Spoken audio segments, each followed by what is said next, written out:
ओम तत्सत दिव्यात्मन। आप सबको ज्ञान भक्ति चैनल में स्वामी निखिलानंद का प्यार भरा स्वागत है। हमारा दंडवत प्रणाम है ब्रह्म को, हमारे पूजनीय गुरुदेव स्वामी ज्योतिर्मयानंद जी महाराज को, सब साधु संतों को और आप सब दिव्यात्माओं को। ओम तत्सत divine self, welcome to Gyan Bhakti channel from Swami Nikhilananda. My humble prostrations to the all-pervading Brahm, to my worshipful Gurudev Swami Jyotirmayanand Ji Maharaj, to all sages and saints, and to each of you divine soul watching today's Satsanga.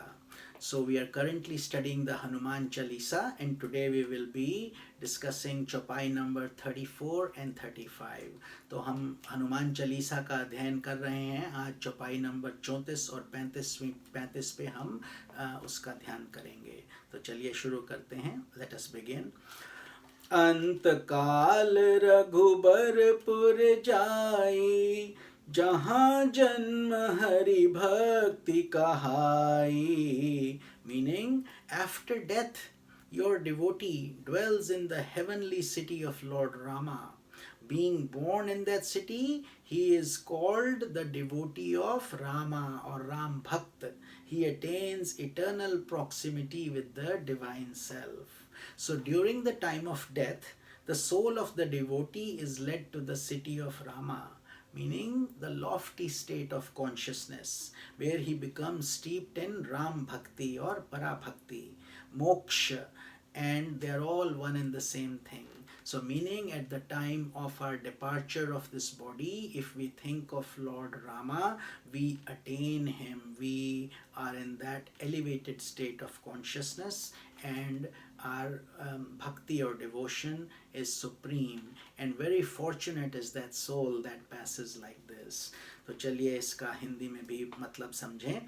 तो मृत्यु जब अंत काल रघुबरपुर जाई, तो जब हमारा अंत काल आता है, उस समय यदि हमारे अंदर भगवान राम का ध्यान है, हनुमान का ध्यान है, तो हम भगवान के दास बनकर भगवान की ही अस्तित्व में, जो उनकी रामपुरी है, रामनगरी है, तो रामनगरी का प्रतीक है कि हमारी आत्मा का जो उद्धार वाली स्थिति है, मोक्ष की स्थिति है, वहाँ पर हम भगवान से जाकर मिलते हैं और हम राम भक्ति के रस में एकदम सरोबार होते हैं। उस समय हमें कुछ कष्ट नहीं होता और हमारी मृत्यु बहुत ही सहज और आनंद रूप से होती है। अर्थात ये स्थिति बहुत उसको प्राप्त होती है जो एक अच्छा श्रद्धालु भक्त है और बहुत अच्छे से इस मार्ग पर, इस जीवन में चला है, तो वो मुक्ति के धाम खुल जाता है, which means that the doors of liberation open up.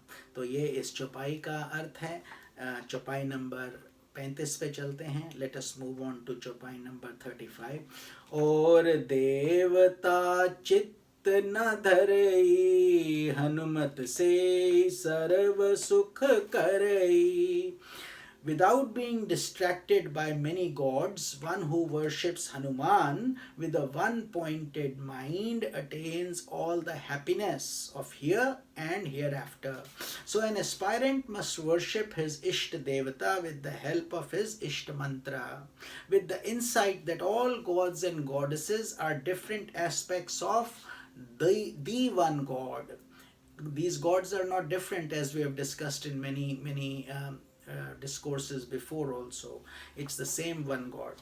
As long as the mind is restricted by desires or sakamya karma, worldly desires, it cannot grasp the non-duality of the self.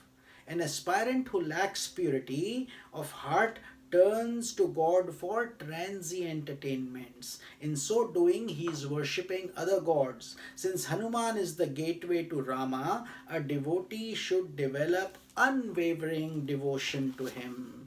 This is the secret of attaining the boundless ocean of divine bliss. This insight echoes in the Christianity religion also, where Jesus says, "Seek ye first the kingdom of heaven, all else shall be added unto thee." तो इस चौपाई का क्या अर्थ है? और देवता चित्त न धरे, तो अर्थात हमको अलग अलग भगवान से जब हम मांगते हैं तो हम संसारी वस्तुओं को मांगते हैं, अलग अलग चीज़ों को। हम सोचते हैं सब भगवान अलग अलग हैं। इसका विश्लेषण गीता में भी आता है, जब भगवान बताते हैं कि ये अन्य देवताओं से जब हम मांगते हैं, वास्तव में भगवान एक ही हैं। तो जब हम एक ही रूप में अपना जप करते हैं, ओम श्री रामाय नमः, ओम श्री हनुमते नमः, ओम ऐं सरस्वती नमः, या जो भी आपका इष्ट मंत्र है, उसी के अंदर ही सब भगवान समाये हुए हैं। ये भगवान एक दूसरे से जेलसी नहीं फील करते हैं। कभी कभी हमको लगता है हमने भगवान राम को तो प्रणाम किया लेकिन कृष्ण को नहीं किया, या वहाँ नहीं गए। ऐसा कुछ नहीं है। अपना इष्ट मंत्र जब आप जोर से श्रद्धा पूर्वक जपेंगे, उसके अंदर ही सब भगवानों की शक्ति है। आप अलग अलग भगवानों को भी पूजा कर सकते हैं, उनको आमंत्रित कर सकते हैं, वो भी सब बिल्कुल अच्छा है। लेकिन इसका प्रतीकार्थ हमको समझना चाहिए कि ये क्या है, हम क्यों करते हैं। तो जब हम भगवान से सकाम्य वस्तुएं मांगते हैं, हमको ये प्राप्त हो जाए, वो प्राप्त हो जाए, दुनिया की चीज़ें मांगते हैं, तो अर्थात वो कामना के साथ, उसको सकाम्य बोला जाता है। तो हम ये एकत्व अर्थात अद्वैत को हम पकड़ नहीं पाते हैं। तो जब तक हमारा हृदय पूर्णतः शुद्ध नहीं हो जाता, तो हम तब तक हम संसार की ही वस्तुओं के पीछे भागते हैं। तो जब हम ऐसे कर रहे हैं तो हम अन्य देवताओं की पूजा कर रहे हैं, इसका मतलब यही है। और हनुमान जी जो हैं, भगवान राम के द्वारपाल हैं, वो हमारा पूर्ण रूप से रक्षा करते हैं, ध्यान करते हैं। और हमको भगवान के प्रति ही ऐसी बहुत भाव, श्रद्धा भाव रखना है। तो उससे हमारे अंदर एक अनंत आनंद रस दौड़ता है, अंदर बहने लगता है। जैसे ये ईसाई धर्म में भी भगवान यीशु मसीह जीसस बोलते हैं कि पहले तुम भगवान को प्राप्त कर लो तो सब कुछ उसके साथ जुड़ जाएगा। इसके कहने का मतलब भी यही है कि जब हम अपनी आध्यात्मिक मार्ग को, भक्ति को एकदम शुद्ध कर लेंगे, तो भगवान की कृपा से सब कुछ योग क्षेमम वहाँ में हम, भगवान कृष्ण भी गीता में यही कहते हैं कि मैं तुम्हारे को सब वस्तुएं भी दूंगा और तुम्हारी रक्षा भी करूंगा। यही इस चौपाई का भी अर्थ, गूढ़ अर्थ यही है। तो आशा करते हैं आपको ये चौपाइयाँ पसंद आ रही होंगी, इसका गूढ़ अर्थ आप एंजॉय कर रहे होंगे। और अगर कर रहे हैं तो कृपया हमारे से जुड़े रहिए और हमारे चैनल को सपोर्ट करते रहिए, कमेंट कीजिए, शेयर कीजिए, और सब्सक्राइब नहीं किया है तो कृपया कीजिए।